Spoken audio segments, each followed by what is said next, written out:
oyliklar shunday tanlanadiki, boyagi kvartiraga to'lashdan, oilangiz bilan yashashdan, boshqalardan tashqari yana qoladigan qilib oylik belgilanadi. Xo'p, deylik, $5000 deylik, masalan. Shu bir oyda Shvetsiyada yashab istiqomat qilishga yetadimi? Masalan, ikkita farzand, xotin masalan. Oziq-ovqatlar Shvetsiyaga yetib qolibdi narxlarimiz. Magazinga kirib ko'rdim o'tgan kuni, farsh go'sht ko'rdim, 160 ming. Mana shunday yuqori soliq to'lash evaziga shved fuqarolari nimaga ega bo'lishadi? Qarang, Shvetsiya sotsialistik davlat oldindan, hozir ham xuddi shunday qolgan. Ya'ni ular boylardan ko'proq olib, kambag'allarga ko'proq berish. Boy bilan kambag'al o'rtasida balans saqlash asosiy anaqa ularning siyosati shunga qarab ketilgan.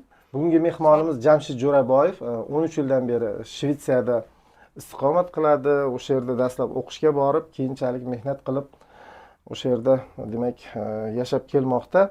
Xush kelibsiz. Rahmat. Bugungi suhbatimizni oxirigacha kuzating. O'ylaymanki, sizlar uchun har tomonlama foydali, naf keltiradigan podkast bo'ladi va savollaringiz bo'lsa, fikr mulohazalaringiz bo'lsa, kommentariyalarda yozing va bizni like bosib qo'llab-quvvatlang. Siz 13 yil oldin masalan kimdir Amerika orzusida yuradi, kimdir Germaniyaga oshiqadi va boshqa davlatlarga borishga qiziqadi yoshlikda. Nega siz aynan Shvetsiyani tanlagansiz? 13 yil deb endi boya sizga aytganimda 2013-yildan, ya'ni Shvetsiyaga yashashni maqsad qilib chiqib ketgan paytdan boshlab hisoblandida. Aslida undan oldin o'qishga borganman. 2007-yilda o'qishga borib, KTH degan ishchilikka kiradigan institut bor, Qirollik texnologiyalar instituti, o'sha joyda o'qiganman.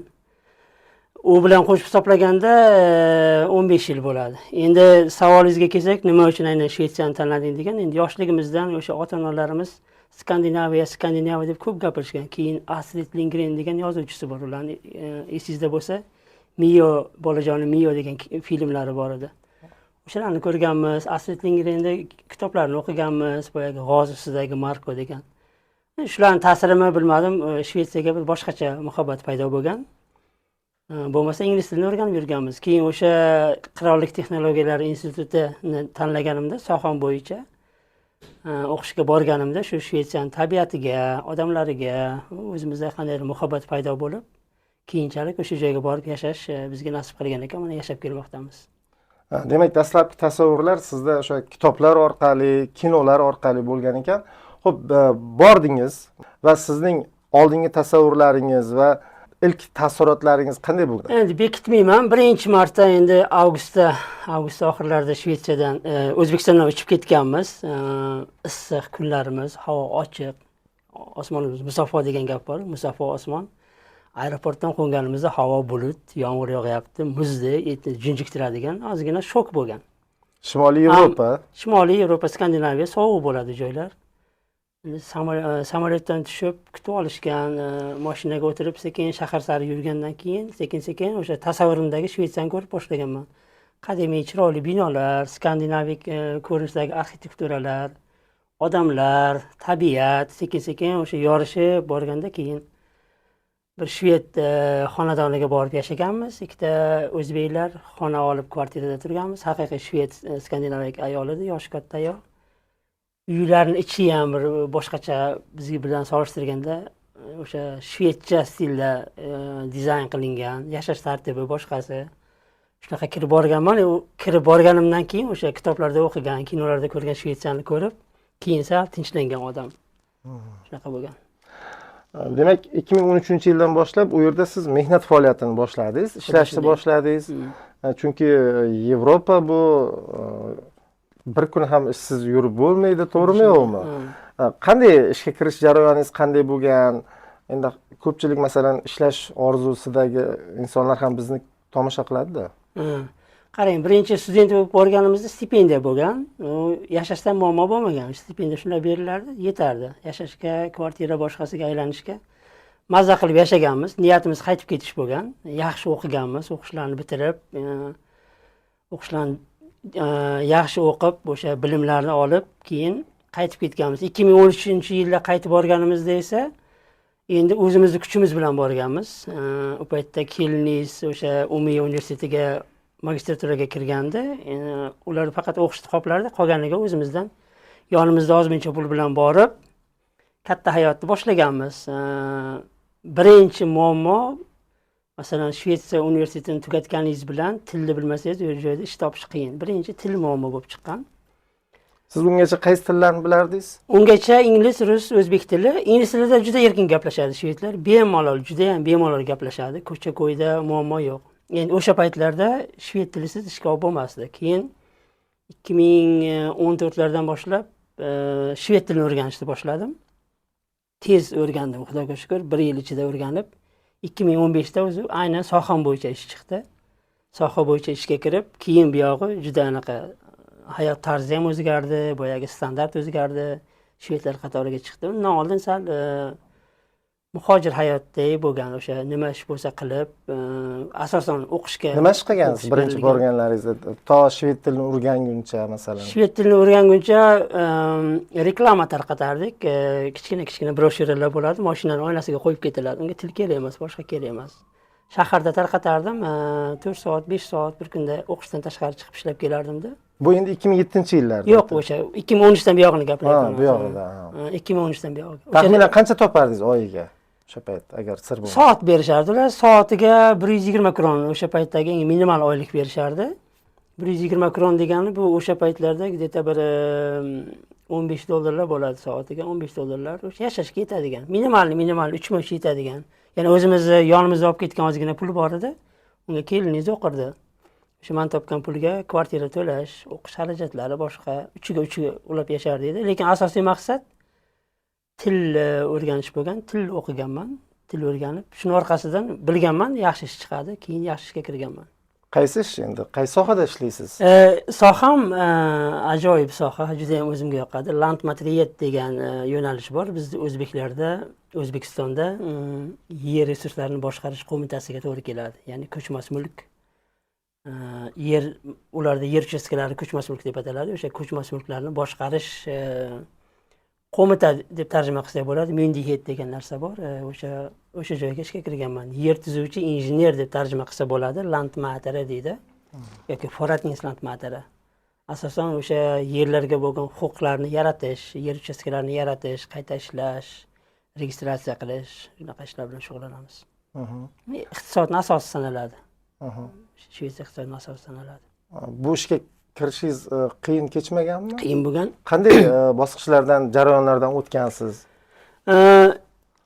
Bitta boyaga aytganim baryera tili bo'lgan, keyin tilni sal o'rganganimdan keyin tilni ham unaqa yaxshi bilmasdim. Endi o'zbekmiz, ishlagan joyimiz o'zi olamiz degan, anaqa yoshligimizda shunaqa katta bo'lganmiz. Intervyularga topshirganman, ishonasizmi yo'qmi, bir 2000 tacha ishlarga topshirganman. 2 ta intervyu bo'lgan. Birinchi intervyuga borganman, Umiya shimolidagi bitta shaharga uchib borganman. Ular bilan o'tirib gaplashganmiz. Endi xatoyim inglizcha gapirib boshlaganman. O'zimning soham GIS degan soha, geoinformatsion sistemalar. Gaplashganmiz, qiziqqan, faqat inglizcha gapirib, shvedchada javob bermaganman-da. Ular shvedcha savol beryapti, men inglizcha javob beryapman. Xayolimda hamma tushunadi, ishga olinaman degan. Nega shvedchangizga yoki uncha ishonmagansiz? Ishonch bo'lmagan. Keyin shunaqa bo'lganki, ular aytishgan, tiling yaxshi emas ekan, bizning sohada til kerak, chunki davlat tili shved tili. Shved tilida ish yuritamiz, hujjatlar hammasi shved tilida. O'shaning uchun agar shved tilini bilsang, seni ishga olardik. Bizningcha bilmaysan deb olishmagan birinchi intervyuda. Birdaniga aytmagansizmi? Men bilaman shved tilini ham. Endi uni intervyudan chiqib ketganingizdan keyin javobini aytadi. Keyin bu birinchi saboq dars bo'lgan, keyin ikkinchi intervyuga chaqirganda ikkisi savol bo'ladi. Ishga oluvchilarning savol-javobi bizda xuddi mehnat birjasiga o'xshagan savollar. Qayerdan sen nima xohlaysan, nima uchun bizda ishlaysan? Shvedcha savollar bor. Shvedcha javob yozganman-da, yodlaganman o'tirib. Ikkisi savol bir hafta tayyorlanganman. Bir o'rtog'im bor edi, mendan oldin ishlaydigan o'zbek. O'sha yordam bergan, savol-javoblarni yodlab intervyuga kirganman. Xuddi sizday o'tirib gaplashganmiz ikkita katta boshlig'i bilan. Savol beradi, menda javob oldindan tayyor javob beraman. Savol beradi, javob beraman. Keyin ular ham sezishgan baribir tilim ona tilda chiqmaydi. Mayli degan, sinov muddatida 6 oy muddatga olamiz deb sinov muddatida olishganda, keyin shu bilan cho'zdirishgan, doimiy ish berishgan. Endi gap ish haqida ketar ekan, ko'pchilik oylik maoshiga ham qiziqadi. Masalan, o'rtacha oylik maosh qancha va bu oylik maoshga inson qanday yashashi mumkin, masalan, Shvetsiyada? Shvetsiyada oylik maoshlar eng kam oylik maoshi degan tushunchani o'zi yo'q. Faqat Yo, o'rtacha oylik maosh. Shvetsiyada oyliklarni tashkillashtirishda ularda profsoyuz Kasaba uyushmalari federatsiyasi. Kasaba uyushmalari bilan ish beruvchilar o'rtasida kontrakt tuziladi-da. Ya'ni ular o'rtacha oylikni belgilab beradi, eng kam ish soatini belgilab beradi. Shu asosida oylik tashkillashtiriladi. Endi oyliklar shunday tanlanadiki, boyagi kvartiraga to'lashdan, oilangiz bilan yashashdan, boshqalardan tashqari yana qoladigan qilib oylik belgilanadi. Aniq bilmayman, hozir menimcha bir 250 krondan o'rtacha ish haqlari boshlanadi. 250 kron bu 25 yevro. Soatiga? Soatiga. Umumiy oylik hisoblaydigan bo'lsak, o'sha yetadigan bo'lib 30 mingdan boshlanadi. 30 ming kron bu $3200 boshlanadi. Oylik ish haqi. Yuqori ketaveradi bu yog'i. Ish faoliyatingizga qarab, o'qigan institutingizga qarab, ma'lumotingizga qarab. Xo'p, deylik $5000 deylik, masalan. Shu bir oyda Shvetsiyada yashab istiqomat qilishga yetadimi? Masalan, ikkita farzand, xotin masalan. Agar oilada bir kishi ishlaydigan bo'lsa, bitta oylikka chiroyli yashaysiz. Sayohatga chiqib kelasiz, mashina olasiz, kvartiraga to'laysiz. Faqat 8 soat ishga borib keladigan bo'lsangiz-da, bolalarni maktabiga, yana bolalarga ular pul to'lab beradi. Xullas hammasiga yetadi. O'zbekistonga kelib ketishingizga, agar yomon odatlari bo'lmasa, odamda puli yetadi. Agar ikki kishi oilada ishlasa, unda yaxshigina ortib boshlaydi. O'shaning uchun ularda oilada odatda ayol bilan erkak, xotin birgalikda ishlashadi. Masalan, kvartira kommunal to'lovlari, keyin oziq-ovqat, deylik, kiyim-kechak. Sizda baribir hozir mana ta'tilda Toshkentda yuribsiz. Solishtirish imkoniyati bor-da. Bizda narx-navo qanaqa ekan, ularda qanaqa narx-navo? Agar kvartiralarni oladigan bo'lsak, bu yerda arzon, juda ham arzon. Biz ham yaqinda kvartira oldik. Hali to'lab ulgurmadim, lekin bilishimcha unaqa qimmat hisoblanmaydi. Lekin oziq-ovqatlar Shvetsiyaga yetib qolibdi narxlarimiz. Magazinga kirib ko'rdim o'tgan kuni, farsh go'sht ko'rdim 160 ming. Shvetsiyada lahm suyaksiz go'sht bilan solishtirdim, 150 minglarga tushdi-da. Yo'da Shvetsiyada sal arzonroq chiqdi. Meni tasavvurimda. Yana arablardan olsangiz yana ham arzonroq chiqadi. Arabdan? Arablardan halol go'sht olamiz. Ular endi chetdan olib keladi, Turkiyadan, boshqa joydan. Ularda sal arzonroq chiqadi. Oziq-ovqat bu yerda afsuski sal narxlar oshibdi. Endi bu go'sht asosan men solishtirdim. Lekin meva-chevalar arzon bizda. Juda arzon. Mazasi-chi, go'sht mazasi. Mazasi bizda endi mevalarning mazasi. Mazasi boshqacha. Bizda go'shtlar, bizda qovun tarvuz, meva-chevalarni boshqa joyda ko'ramiz. Qog'oz yeganda yeysiz, qo'pol qilib aytganda yo'da. Bu yerda tabiiy, hali ham tabiiylik yo'qolmagan. Shvetsiyadagi bozor, masalan, supermarketlarda, do'konlarda o'zbek mahsulotlariga ham ko'zingiz tushib turadimi? Bormi? Bor. Hozir o'sha aytgan arab magazinlariga kiramiz, qovun keladi. Har yil avgustda qovun keladi. O'zimizning Sirdaryoning qovuni. Boburga o'xshab tarpiyada. Qovunni quchoqlab yig'lamaysizmi o'sha payt? Shunday bo'lgan. Birinchi marta ko'rganimda xursand bo'lib qovunlarni, endi sovuq davlatda yuribsiz, boyagi chetdan kelgan mevalarni yeysiz. Endi qovunni ko'rganda ko'zimga yosh kelgan. Ko'tarib olganman qovunni. Ishxonaga olib borganman. Birinchi qo'rqib yarimta qovun olib borganman. Rosa maza qilib yeyishgan kollegalarim. Keyingi safar yana olib kel, ikkita qovun ko'tarib borganman. Bittasi o'ziga olgan, bittasini o'rtaga qo'yib yedik. Hozir yana kutishyapti. Borsam o'sha arab magazindan xudo xolisa qovunlarni o'rtaga qo'yib maza qilib yeyishadi. Shirin, ta'mi zo'r. Demak, ular ham O'zbekiston qovunini yaxshi ko'rishadi. Qovunni yaxshi ko'rib boshlashdi, xudo xolisa. Soliqlar juda yuqori deyshadi-da. Mana shunday yuqori soliq to'lash evaziga shved fuqarolari nimaga ega bo'lishadi? Qarang, Shvetsiya sotsialistik davlat oldindan, hozir ham xuddi shunday qolgan. Ya'ni ular boylardan ko'proq olib, kambag'allarga ko'proq berish. Ya'ni boy bilan kambag'al o'rtasida balans saqlash asosiy yana ularning siyosati shunga qarab ketilgan. Soliqlar sizga belgilangan oylikdan 35% o'rtacha soliq olinadi. Undan tashqari ish beruvchi arbetsgivare avgift deydi. Ya'ni ish beruvchi ham davlatga 10% to'laydi. Keyin yana soliq saqlashga ham to'lanadi, chunki u yerda tekin hisoblanadi. Umumiy hisoblasangiz 50% ga yaqin topgan pulingiz soliqlarga ketib qoladi. Lekin boyagi sizga yozilgan oylikdan 5000 deb aytildi, o'shandan 35% ni davlat o'ziga oladi. Qolgan ko'rinmaydigan soliqlar ham bor, umumiy hisobda yarmi ketadi. Soliqlar baland, shu bilan birga soliqlar to'lagan soliqlaringiz hisobiga sizga meditsina tekin, ta'lim tekin, bolalarga universitet, institut hammasi tekin. yana nima sog'liqni saqlashda ekan. Keyin ishsiz qolsangiz ishsizlik nafaqasi bor, 85% oyligingizni to'lab beradi. Bolangiz kasal bo'lsa, больничный beradi 85%. Uni olasiz. O'zingiz kasal bo'lsangiz 85% больничный beradi. Uni olasiz. Bolangizga oyma-oy pul berib turadi. Keyin yana bolalar uchun dekret deb bizda sal kulgiga olishdi. Otalar ham dekretga chiqsa bo'ladi deyilgan qonun borda ularda. Otalar ham dekretga chiqadi. Masalan, farzandlarim yoshligida Sizda nechta farzand bor? ikkita qizimiz bor. Ikkalasi ham Shvetsiyada tug'ilganmi? Ikkalasi ham Shvetsiyada tug'ilgan. O'zbekiston pasportini olganmiz konsulsiyadan. Xullas, boyagi to'lagan soliqlaringizga nisbatan sizga beradiganini ham ko'p. O'shani hisobiga Demak, qaytadi-da. Endi qaytadi. Aholi shundan rozimi yoki soliq yuqori deb norozilik bir bo'lib turadimi? Bizga o'xshagan odamlar, oddiy odamlar ko'proq o'rta hol desak, ular rozi. Ular aytadiki, soliq to'laymiz, shunga yarasha orqamizda garantiya bor, nimadir bo'lib qolsa. Ishonch bor.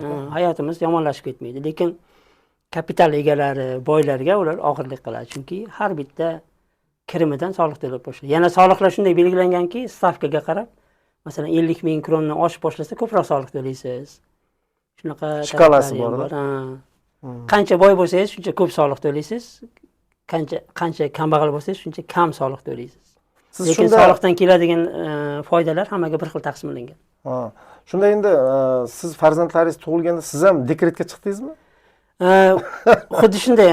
Endi qarang, ularda nima uchun bu narsa belgilangan? Dekret masalasi, ular aytadiki, onalar deydi, farzand tug'ilganda jamiyatdan uzilib qolmasin deydi. Tezroq ishga qaytsin. O'shaning uchun otalarga ham dekret olishga ruxsat beriladi. Agar Shvetsiyaga borsangiz, koляска sudrab yurgan otalar juda ko'p ko'rasiz. Bolalar bilan o'ynab yurgan parkda. Bizda ham bolalarim 2 yoshgacha onasi qaradi, 2 yoshdan keyin onasi 50%, 70% ishlab boshladi. Qolganiga men qarardim. Bog'chaga borib sizga dekret berishganda meni pulim, ish vaqtimni kamaytiraman. 75% ish, 25% ga dekret deyiladi. Bog'chaga, maktabga olib borish, bu ham vaqt oladi. Maktabdan olish, больницаlarga yoki tishni davlatgan olib borish. Rahbarga iltimos qilib, yalinib o'tirish. Ular hammasi qonun. O'ziga yomon ko'rinish. Bolam bog'chada olishim kerak, maktabdan olishim kerak. Aniq belgilangan, u yozib qo'yaman, soat 9 da ish boshlayman. Lekin siz oyligingiz saqlanadi. Yerda ketaman. 85% ni beradi. Masalan 100% masalan dekretga chiqaman desam ham haqqim bor, bola 12 yoshgacha. Yo'q. 85% oyligingizni olasizda, bolaga qaraysiz. Xo'sh. Lekin bola maktabga boradigan bo'lsa, boyagi maktabga qoldirish, maktabdan olish vaqtlariga ham dekret olsangiz bo'ladi. Masalan, kuniga 8 soat ishlamaysizda, 6 soat ishlaysiz. 2 soatiga to'lamaydimi? Dekretdan olasiz pulingizni, kamroq olasiz. Boyagi incomes deydi, kirimingiz kamaymaydi. Chunki o'sha sotsial davlat aytganimdek, sizni standartingizni ushlab turishga harakat qilinadi. Maktabda ota-onalar majlisi, pul yig'ishlar bo'lib turadimi? Ota-onalar majlisi bor, pul yig'ish degan narsa yo'q u yerda. Hamma narsa, bolalarni kitob, daftar, faqat sumka beraverasiz. Ovqat hammasi davlat tarafidan boyagi 3 mahal ovqat beradi. Xorijda zavod. Bolalar nechigacha maktabda band bo'ladi? Qarang, maktab payti bor, prodlyonka degan gruppa bo'ladi. Maktab paytining o'zi 8 dan 1 gacha, 6 yoshli qizimda. Kattasida 8 dan 1 2 gacha, 3 gacha bo'ladi. O'sha paytda ovqatini, obedini beradi. Obeddan keyingi choy ichishiga beradi. Agar ertalab vaqtli qoldirib ketsangiz, uni ham choyini beradi. Keyin boyagi prodlyonkaga ham yozsangiz bo'ladi. Bir xillar soat 7 da qoldirib ketadi, kechqurun 5 da oladi. O'shangacha maktab javobgar. Kitob, daftar, ruchka, kompyuter, internet hammasi beriladi. Telefon mumkin emas maktabda. Telefon taqiq. Bolaga yo'q. Endi maktab avtobuslari ham yo'lga qo'yilishi kerak ekanda. 5 kilometrdan oshiq bo'lsa maktab avtobuslari, agar avtobus bormaydigan joy bo'lsa taksilar olib ketadi bolangizni. Taksi kommun, ya'ni davlat to'lab beradi, taksi borib bolangizni olib ketadi. Endi bu 50% solig'ingiz hisobiga-da. Qarang, siz deylik Shvetsiya fuqarosi bo'lmasangiz ham, siz bolalaringiz ham xuddi mana shu huquqlardan hammasidan foydalanadi. Chunki soliqni kam to'laymiz. Hamma qator to'laysiz. Hamma qator. Huquqlaringiz ham bir xil. Bizda masalan PMJ degan hujjat bor. Постоянный место жительства, doimiy yashash uchun ruxsat berilgan. Huquqlar bir xil. Faqat biz saylovda, asosiy saylovda qatnasha olmaymiz. Boyagi stats ministr deydi ularda, premyer ministerni saylashga haqqimiz yo'q. Qolgan saylovlarda haqqimiz bor. Shu faqat minus. Yaxshi. Xo'p. Mana shu yillar davomida siz o'z guvohi bo'lgan, sizga ko'p ta'sir qilgan eng qiziqarli voqea nima bo'lgan Shvetsiyada? Endi farzandlarimiz tug'ilishi avvalambor Allohga shukur. O'sha farzandlarimiz tug'ilishi bo'lgan eng qiziqarli, eng quvonchli, eng nima deydi bir hayotda erishib qo'ygan narsalarimizda bular. Xudo bizga shu Alloh bergan farzandlarimiz, shularni tug'ilishi, ularning katta bo'lishi, ular bilan birga bo'lish, boyagi 8 soat ishdan keyin vaqtingiz o'zingizniki, butun vaqtingiz farzandlaringiz bilan o'tadi. Xuddi o'rtoqdek katta bo'lasiz, yoningizda. Yo'q, men jamiyatda demoqchiman-da. Jamiyatda sizni eng ko'p hayratlantirgan narsalari juda ham ko'p. Ularning tabiatni sevishi, sportni sevishi, sportni juda ham yaxshi ko'rishadi. Har bitta shvedni bitta sport turi bor. Bizda masalan sport bilan shug'ullanaman desa, albatta kurash, boks, kuch ishlatadigan sport bo'ladi. Ularda masalan yugurish bor, suzish bor, orientering deydi. O'rmonlarda yo'l olish, kartaga qarab shunaqa sportlari bor. Juda ham ko'p sportlar. O'zingiz qaysi bilan shug'ullanasiz? Men taekvondo oxirgi payt qizim bilan boshladim. Xudo xolasa maqsad qora poyis, endi yaqinlashib qoldik. Taekvondo bilan shug'ullanaman. Qo'y, 46 yoshda. Hayron qoldiradigan narsa ko'p bu yerda. Aytmoqchi bo'lganim, shvedlarni ularda bir falsafa bor. Lagom deydi, ya'ni hamma narsa normada bo'lishi kerak. O'sha anaqasi bizga kerak deb o'ylayman. Hayratlantiradi meni. Eng boy odami ham o'ziga kerakini oladida, undan uyog'iga boshini qotirmaydi. Masalan, bizda ham 8 soat ish bor. 8 soatdan oshiq ishlasangiz 2 barobar oylik to'laydi. Xohlasangiz ishlang, ish ko'p. Qancha xohlasangiz, lekin 8 soat yetadi, o'shanaqani ishlaydi normal. Logom menga yetarli deydi, shu deydi. Boshliqlikka ham unaqa o'zini urib harakat qilavermaydi. Bitta ishga joylashadi, yashashimga yetadi, standart hayotimga yetadi. Qolganiga ya'ni ko'proqqa erishaman deb halovatini yo'qotmaydi-da. Uchastka qurishim kerak, dacha qurishim kerak, bitta mashinamni ikkita qilishim kerak, unaqa narsalar yo'q. 2 etajli, 3 etajli. Yo'q. Masalan, sizga o'xshab xorijdan borib o'sha yerda yashab ishlayotganlarga munosabat qanday? Bir qanaqadir rasizm deymizmi? Bir qanaqadir past ko'rish kayfiyati yo'qmi? Unaqa narsalar uchrab turadimi? Endi uni rasizm ham deb bo'lmaydi. Men irqchilik masalan. Shvedlarni ham tushunaman. Ozgina shokka tushadi. Masalan, biz sohamiz yer sohasi bo'lganda ko'proq yerlar oiladan oilaga, farzanddan bolaga o'tib keladi. Ular doim shvedlar bilan ishlab kelgan 100 yillardan davomida. Endi bizga o'xshagan chet elliklar kirib kelganda shokka tushadi. Xuddi anaqa birinchi savol qayerdansan deydi, O'zbekistondanman. Keyingi sal anaqa qiladi, boshida bilarmikan qonunlarimizni, ishlarimizni qilib bera olarmikan degan sal anaqasi bo'ladi baribir. Bu tabiiy bu narsa. Lekin ish jarayonida gaplashib, boyagi ishlarni bajarib bergandan keyin ular o'zgaradi. Qabul qiladi, hurmat qiladi, hammasini joyiga soladi. Endi biz masalan oliy ma'lumotli migrantlar hisoblansak, ya'ni ishlagani kelgan, yana ikkinchi turi bor, ular azil bo'lib kelganlar, shvedlar qabul qiladi, urushdan qochib kelgan odamlarni. Ularga nisbatan ozgina bor. Hamma begonasirash emas, begonasirab turadi ularni. Chunki kultura boshqa, din boshqa, til boshqa, ko'rinish boshqa. Shvedlar faras ming yillardan beri o'rmonda yashab kelgan xalq. Birdaniga chegaralar ochilib kirib kelib boshlagan, arab kirib kelgan, xitoy kirib kelgan, ispan kirib kelgan. O'shaning uchun ular sal shokka tushadi. Endi hozir normallashib ketdi. Hozir hamma joyda bor chet elliklar. Tilini bilsangiz qabul qiladi. Demak, hozir ular ham chet elliklarga nisbatan bag'rikenglik bilan yondashishga o'zi ko'nikdi, o'rgandi demoqsizda. Xuddi shunday. Ularda monokulturel deydi, ya'ni ko'p madaniyatli yo'nalish tanlagan, qabul qilamiz degan siyosati bor. Siz Shvetsiyada turib, masalan, 1 yilda bir kelasiz nazarimda O'zbekistonga. Eng ko'p sog'inadigan odatmi, taommi, qanaqadir bir biz xalqimizga xos bironta bir xususiyatmi, nimani eng ko'p sog'inasiz? Mehr biza sog'inadigan mehr. Shvedlar baribir Skandinaviya sovuqroq davlat bo'lganda, ularda shunday narsa bor, yuzidan mehr ko'rsatmaydi. Poker face deydi, xuddi masxarabozga o'xshab bir xil anaqada ushlab turadi yuzini. Mehr ko'rmaysiz, ko'zlari sovuq. Bizda mehr bor. Mana o'zingiz bilan gaplashtiribmiz, bir-birimizga yaqinlik bor, iliqlik bor, salomlashasiz. O'sha mehr birinchi, ayniqsa qarindosh urug'lar, do'st birodarlar o'sha narsa yetishmaydi.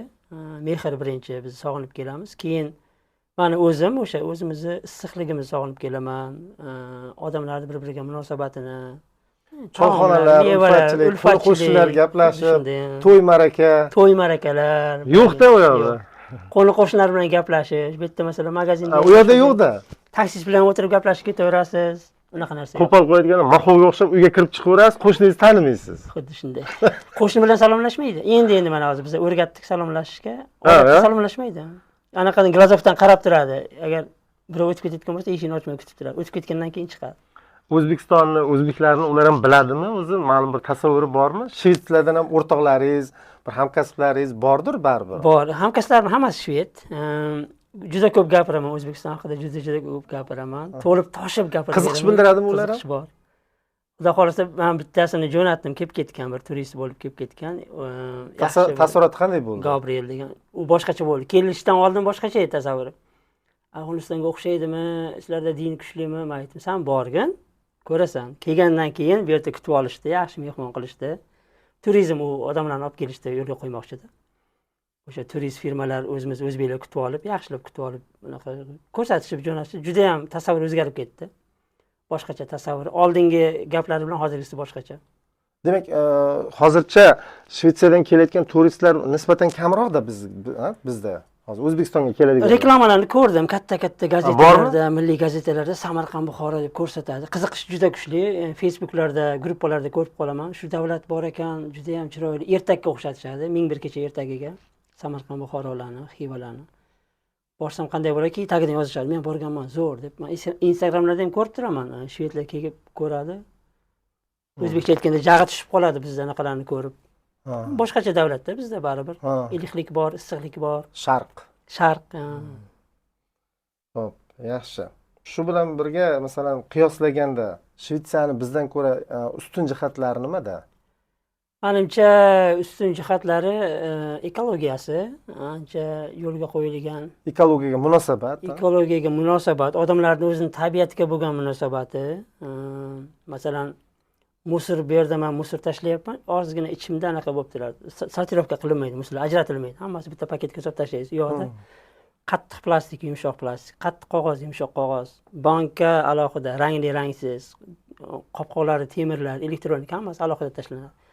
Shvetsiya davlati adashmasam 100% musorni qayta ishlaydi. Ishlolmaganini yoqib energiya oladi. Ishlab bo'lmaydigan darajaga kelib qolganda, baribir undan ham foydalanadi. undan ham foyda yoki chiriydiganini chiritib gaz oladi. O'sha munosabat shunday. Ekologiya, tabiatga bo'lgan munosabat. Keyin ikkinchi tarafi odamlarga bo'lgan munosabat. Odamni masalan ishchilarning huquqlari juda ham qattiq himoyalangan. 8 soat ish, 8 soat ishlaysiz, undan ortiq ishlatmaydi. Ishlasa ham haq to'laydi, 2 barobar haq to'laydi. Shvetsiyaga borib ishlash, o'qish orzusidagi bizni tomoshabinlar bo'lishi mumkin-da. Ular avvaldan nimalarni bilish kerak va xato qilmaslik uchun qanday yo'l tutishlari kerak? Nima deb o'ylaysiz? Shvetsiyaga borishda men ikkita yo'lni tavsiya qilaman. Bittasi o'qishga borish. Shvetsiyada o'qish afsuski 2010-yildan buyog'iga pulli qilib qo'ydi. Chet elliklar uchun pulli qilgan, yashashga ham pulingiz bo'lishi kerak. U qimmat. Lekin grant yutsa bo'ladi. Masalan, institutlarga topshirib, til bilsa, grant yutib o'qishiga to'lab bersa, yashashiga masalan 10 ming, 12 ming dollar shu yerda ko'rsatish kerak. Shu pul bilan borib, keyin ozgina ishlab yashasa bo'ladi. O'sha talaba bo'lib borish birinchi aytmoqchi bo'lgan yo'lim. Ikkinchisi esa ish, highly skilled immigrants deydi, ya'ni yuqori malakali immigrant bo'lib borish ham imkoniyati bor. Doktorlar, yaxshi injenerlar, IT programmerlarni va ularga ham shved tilini bilish shart qo'yiladimi? Ularga shart qo'yilmaydi boshida. Ingliz tilini bilsa bo'ladi. Lekin top bo'lish kerak. Juda ham sohasini yaxshi bilish kerak. Ularning talablariga javob bera oladigan bo'lsa, ular ishga oladi. Viza qilib berish, boshqa ularni yo'l ko'rsatadi. Ikkinchi yo'li shu. Doktorlarga ham masalan borish mumkin. Doktorlarga ham borib ishlash mumkin. Faqat doktorlarga til talab qilinadi. Uzr, bilmas ekanman, Toshkentda Shvetsiyaning elchixonasi bormi o'zi? Yo'q. Toshkentda yo'q, lekin Stokgolmda O'zbekistonning konsulxonasi elchixonasi yaqinda ochildi. Shvetsiyaniki esingi bo'yicha Moskvada bormi faqat? Moskvaga jo'natiladi. Bizda yo'q, ha? Yoki Germaniya orqali olinadi. Ha, shunday qilsa bo'ladimi? Schengen ichiga kiradi-ku ular. Schengen zonaga kiradi. 20 yil oldingi Shvetsiya bilan hozirgi Shvetsiya qanchalik o'zgardi? 20 yil oldingi Shvetsiya ancha qo'polroq qilib aytganda sal rasistroq edi. Ishga kirishlar qiyin edi. Masalan, ko'cha-ko'ylarda faqat shvedlarni ko'rardingiz. Magazinlarda ishlovchilar oxirgi 20 yilda ko'paygan. Bizga o'xshagan qora ko'zlar, qora qoshlar, chet elliklar, qora qoshlar ko'paygan. Bu ochildi degani, bu yaxshi tarafi. Ikkinchi yomon tarafi baribir kapitalizm ozgina ta'sir qilyapti. Ularda ham o'sha yashashni dunyoqarash sal o'zgaryapti. Boylikka Instagram boshqa narsalar ta'sir qiladida, odamlar yaxshi yashashga o'zgarishi, boyagi logom bularning falsafasi o'zgarib, sal boylikka bo'lgan anaqalar chiqib kelyapti. Xohishlar ta'sir qiladi bu narsalar. Demak, butun dunyoda shunaqa tendensiya ketayotgan ekanda. Insonparvarlik kamayib, egoizm, xudbinlik, o'zini o'ylash kuchayib borayotgan ekan. Asosiy shvedlar baribir insonparvar, lekin ichida bor, ichida o'sha kichkina bo'lsa ham ularning ovozi baland. Biz deydi, unday qilishimiz kerak. Ularning ovozi baland, asosiy shvedlarlik insonparvar. So'z erkinligi, ko'p partiyaviylik ham kuchlimi ular? U narsa yo'qolgan yo'q, u narsa bor. Tanlash imkoniyati berilsa-da, masalan, qolgan umringni yo Shvetsiyada o'tkazsang yoki O'zbekistonda desa, qaysi birini tanlagan bo'lardingiz? Bu sal falsafiy, ya'ni odamning o'zidan kelib chiqib beriladigan javob bo'ladi bu yerda. Men hozircha o'ylaymanki, hozirgi soham bo'yicha O'zbekistonga ham kerakmiz albatta. O'zbekistonda ham o'sha o'zimning eski kollegalarim bilan bog'lanib uchrashib turaman. Ularga yordam bergan holda, umrim oxirigacha emas, yana bir 10 yil, 15 yil Shvetsiyada ishlashni xohlardim. Ya'ni yo'da ishlab, yo'da olgan bilimlarimni, tajribalarimni bu yoqqa eksport qilish, ya'ni O'zbekistonga olib kelishni xohlagan bo'lardim. Lekin qarilikni baribir odam o'zi O'zbekistonda, masalan, siz ishlayotgan sohada O'zbekistonda o'rganish kerak bo'lgan, joriy qilish kerak bo'lgan bir yaxshi bir ilg'or tajribalar bormi? Albatta bor. Shvetsiya davlati ko'chmas mulk, ya'ni yer resurslari uchastkalarini tashkil qilish, ro'yxatga olishda dunyoda eng birinchi davlatlarda turadi. U O'zbekiston bilan proyektlar ko'p bo'lgan. Hamkorliklar bormi shunaqa loyihalar? Bor. Masalan, biz ham tashkil qilib turamiz, konsullik bilan, Germaniyadagi konsullik bilan bog'langan holda O'zbekistondagi universitetlar, o'sha ishlab chiqaruvchilar, tashkilotlarga leksiyalar o'qib berardik, ko'rsatardik, yo'da ishlash qanday bo'ladi. Bu hamkorlik bor. Yana ham kengaytirish kerak deb o'ylayman bu narsani. Shvetsiyaga sayohat qilish orzusida bo'lganlarga nimalar degan bo'lardingiz? Nimalarni tavsiya qilardingiz? Masalan, qayerlarga borishni, nimani ko'rishni, qandaydir bir shved milliy taomlarini tatib ko'rishnimi, nimalarni bir aytgan bo'lardingiz? Shvetsiyaga u yerda masalan katta shaharlarni, mega shaharlarni ko'raman degan odam adashadi. Shvetsiyada asosan tabiatini ko'rishni tavsiya qilgan bo'lardim. Endi Stokgolm bu standart. Stokgolmga borgandan keyin eski shaharni aylanishni albatta aytgan bo'lardim. Eski shaharda aylangandan keyin Skansen degan parki bor. O'sha Skansen parkida Shvetsiya qanday hosil bo'lgan, oldin qanday yashagan hammasini qurib qo'yishgan. O'sha Skansen parkiga kirishni tavsiya qilgan bo'lardim. Agar imkoniyatlari bo'lsa, shimolga sayohat qilishni aytib o'tgan bo'lardim. Shu Dog'larni degan tog'li joylari bor, Kiruna degan shaharlari bor, yoki bo'lmasa janubda Malmo bor, Göteborg bor. O'sha shaharlarga borib tabiatlarni ko'rishni tavsiya qilgan bo'lardim. Shahar qurilishi juda ham boshqacha ularda. Parklar juda ham ko'p, yashil zonalar ko'p, o'rmonlar ko'p shaharlarning ichida. Aylanishlarni tavsiya qilgan bo'lardim. Ovqatlaridan do'lma ovqat. Bizdan do'lma ularda ham bor. Chunki ular Shvetsiya vaqtida kolonist bo'lgan, bosib olgan atroflarni. Moskvaga hujum qilganda, Moskvani qamal qilib qaytishda qochgan, qishda qochganda Turkiya joy bergan, Turkiyada qishlab, keyin qaytib kelgan, Turkiyada do'lmani o'rgangan. Do'lma ovqati bor, xuddi bizda do'lmaga o'xshagan, faqat ular ochiq holda bo'ladi. Karam o'ralgan bo'lmaydi, ochiq bo'ladi. Shuni tavsiya qilgan bo'lardim. Keyin shotbullar deydi, ya'ni frikadelkaga o'xshagan go'shtni ko'ptocha qilib qovurilgan ovqati bor. Shu ham albatta yeb ko'rishni tavsiya qilgan bo'lardim. U Ikea magazinda bo'ladi. Ham arzon, ham nima deydi, sifatli, toza ovqat qilib berishadi. O'sha yerda ovqat yeyishni tavsiya qilgan bo'lardim. Keyin fika deydi ular, ya'ni kofe ichish. O'shani ham bir ko'rishni tavsiya qilgan bo'lardim. Odat bor, kofe ichishadi, shirinlik bilan. Nimalarni qilishdan ehtiyot bo'lish kerak borgan turist masalan? Shvedlarda distansiya qattiq saqlanadi. O'sha boyagi bizni o'zbeklarda borib birdan mehr ko'rsatib yuborish tavsiya etilmaydi. Sal distansiya saqlagan holatda. Sovuqqonroq xalqda. Sovuqqonroq xalq. Masalan, avtobusda yonma-yon o'tirmaydi. Avtobusga chiqsa, yoniga yonma-yon bo'ladi, o'tiradigan joylar. O'zi o'tirsa yoniga boshqa biri o'tirmaydi. Yo, shved bilan shved yonma-yon o'tiradimi? Odatda o'tirmaydi. Boshqa joyga borib tursa turadi, yoniga o'tirmaydi.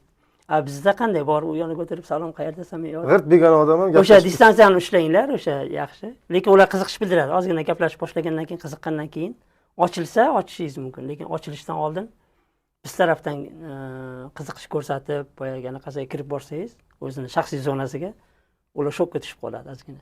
Ha. Shu narsa bor. Demak, Shuni tavsiya ozroq qilmayman. ehtiyotkor xalq ekanda. Ha. Endi hozir chegara qolmadi, xabaringiz bordir, internet orqali, ijtimoiy tarmoqlardan ko'rib turgandirsiz. Juda ko'p o'zbek yigitlari chet ellik qizlarga uylanyapti. Bizning qizlarimiz chet ellik yigitlarga turmushga chiqish tendensiyasi ketyapti. Shvetsiyada ham shunaqa holatlar bo'ldimi? Hech eshitganmisiz? Shvedlarda oila institutsiyasi sal boshqacha tashkillashgan. U yerda oila qilish deganda albatta birgalikda zaksdan o'tib yashash ko'zda tutilmaydi. Oila qilish ya'ni o'ziga mos keladigan bir parani tanlab, birgalikda yashash, birgalikda farzand qilish, oila qilish, uy-joy qilish tushuniladi, lekin byudjet 50-50 bo'ladi. Qattiq, masalan, sut olinsa, sizda sutingiz, meni sutim degan tushunchalar borda. Bu og'ir bizga qabul qilish. Lekin men bu chet elliklar kirib kelish ko'paygandan keyin shvedlar bilan boshqa chet elliklar oila qilishlar ham uchrab turadi. Unda shvedlarga yoqadi. Ko'proq shvedlar shunaqa sovuqlashib ketgandan o'zidan para topa olmaydi, ko'pchilik chetdan olib keladi. Osiyo davlatlaridan o'sha oila Osiyo davlatlaridan qizlarga uylanishyapti. Uylanadi yoki bo'lmasa yigitlarga turmushga chiqadi. Afrikaliklarga, ular ham baribir oila o'zimizga o'xshagan issiqroq bo'ladi. Oila tushunchasi bo'ladi. Shunaqa ko'payapti hozirgi paytlarda. Serfarzandlik masalasi qanaqa? Ular ham masalan mana ko'p rivojlangan mamlakatlarni biz ko'ryapmizki, bu Yaponiya bo'ladimi yo boshqa aholi qari boryapti-da, ya'ni tug'ilish kam. Ularda qanday bu holat? Ularda ham afsuski shu holat davom etyapti. Tug'ilish kamayib boryapti. Yoshlar ayniqsa farzandsiz child free deydi. Farzandsiz oila qilish, ya'ni partner tanlashyapti, afsuski. Lekin bu asosiy katta shaharlarda, kichkina shaharlarda hali ham o'sha traditsiyalar bor. Oila, buvi, tog'a, xola bir-biri bilan bordi, keldilar, saqlanib qolgan. Katta shaharlarda shunaqa siz aytgan tendensiya ketyapti, child free, ya'ni bola farzandsiz yashash urfga kirib boryapti. Bu shvedlarning ko'p farzandli bo'lishni misol uchun davlat qandaydir rag'batlantirish choralarini ko'ryaptimi, yo'qmi? Davlat tarafidan farzandlarga pul ajratiladi, har bir tug'ilgan farzandga. O'sha ko'proq farzand bo'lsa, ko'proq ustma-ust qo'yib boradi. Masalan, ishsiz ota yoki ona ishsiz bo'lsa, ularga yana kvartirasini to'lab beradi, ovqatiga pul beradi, maktabini to'lab beradi. Shunaqa. Yo'q, mana bir xil payt eshitib qolamiz, ayrim davlatlarda ikkinchi farzandga ma'muncha mukofot puli, uchinchi farzandga buncha mukofot puli borda ayrim davlatlarda. Ularda unaqa qilishmayapti. Oyma-oy beradi. Ularda birdan qo'liga bermaydi. Bola necha yoshga, 12 yoshgacha, esimda yo'q, 15-18 yoshgacha menimcha pul berib boradi. Oyma-oy beradi, birdan qo'liga bermaydi-da. Keyin shu yerda bitta savol tug'iladi-da. Mana siz farzandlaringiz Shvetsiyada tug'ilibdi, o'sha yerda maktabda o'qishar ekan. Mana o'zim ham internatsional mahallada yashayman. Toshkentda rosa chet elliklar yashaydi va chet elda yashayotgan o'zbeklarning uylari bor, qo'shnilarim yashaydi. Ko'pchilik chet eldagi o'zbeklar farzandining tarbiyasi buzilib ketadi, ota-onani hurmat qilmay qo'yadi, o'zbekona bir tarbiya olsin deb o'zlari chet elda bo'lsa ham farzandlarini Toshkentdagi, O'zbekistondagi maktablarda o'qitishni afzal ko'ryapti-da. Bu holat sizlarda qanaqa hozir? Masalan, sizda bunaqa xavotir yo'qmi shaxsan o'zingizda? Masalan, yevropalashib ketadi deganday. Endi bu odamni, menimcha, oilani yashash tarziga bog'liq. Agar pulni orqasidan quvib 8 soat, 12 soatlab ishlab yuraversa ota-ona, menimcha farzandlar sal narigi tarafga qarovsiz qoladi. Endi qarovsiz, narigi tarafga bega qoladi deymizmi? Nazoratsiz qoladi-da. Madaniyat, kultura o'zgarishi mumkin. Endi bizda oilada o'zim konservativroq oilada o'sganman. O'sha oilada otaning aytgani muhim, ona ikkinchi, farzand uchinchi, shunaqa tushunchalar bor. Sal ularning qarashiga qarshi keladigan, lekin hozircha ko'z tegmasin. Farzandlarimiz bilan shu munosabatlarimiz bor. Endi farzandlar katta bo'lganda bu yerdagidek otani aytgan degan tushuncha sal yo'qolishi mumkin. Faqat bitta yo'li bu, farzand bilan do'st bo'lish kerak. Do'st bo'lsa osonroq bo'ladi, ochiq gaplashiladi, ochiq aytiladi ko'p narsalar. O'shaning uchun bizlar harakat qilamiz ko'proq farzandlarimiz bilan vaqt o'tkazishga, o'sha dodalari bilan, buvilari bilan, amma xolalari bilan ko'proq gaplashtirib turamiz, olib kelib turamiz O'zbekistonga. Ko'rsatamiz, yaqinda mana to'ylar bo'ldi. To'ylarni ko'rsatamiz, oila qilishlarni ko'rsatamiz. Hozircha hammasi yaxshi ketyapti. Biz xohlagandek tarbiyasi, boyagi dunyoqarashi hozircha o'zbekona hammasi. Xudo xolasa bundan keyin ham shunaqa davom etadi. Odamni o'ziga bog'liq demoqchiman. Yo'q, endi bolalar bor-ku, bir-biridan namuna oladi, bir-biriga taqlid qiladi-da. baribir farzandlaringiz hech bo'lmaganda kunni birinchi yarmini maktabda shved bolalar bilan o'tkazadimi vaqtini? Va kelgandan keyin ham bizdagi bolalarga o'xshab chiqib mahalladagi bolalar bilan koptok tepay o'yin o'ynay deb ko'chaga chiqishadimi yo uydan chiqishmaydimi? Yo'q, faqat ota-ona bilan bo'lishadi.